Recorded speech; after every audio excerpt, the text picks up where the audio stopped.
Maswerteng gabi po mga ka-STL. Narito na po ang resulta ng STL Isabela para sa araw na to, 2nd draw, December 15, 2024.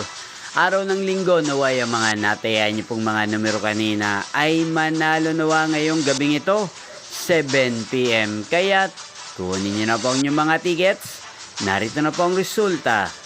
Ang mga numerong nanalo sa STL Isabela ngayong gabing ito, December 15, 2024, 7 PM. Second draw result, 26 at 35 in exact order. Sa lahat po ng tumaya kanina sa STL Isabela para sa second draw ng 26 at 35. Congrats po sa inyo. Panalo po kayo. Again, 26 at 35. At ngayong gabing ito sa STL Isabela, shoutout po natin si Kuya Adrian.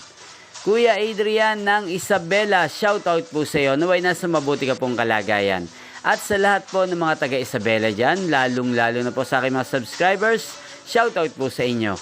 Inyo pong napanood ang resulta ng STL Isabela sa channel na to, Roderick Hernandez TV. Maraming salamat po sa patuloy nyo pong panonood sa aking channel. Huwag pong kalimutang mag-subscribe. Thank you for watching. Magkita-kita pong muli tayo bukas ng 1:00 ng hapon.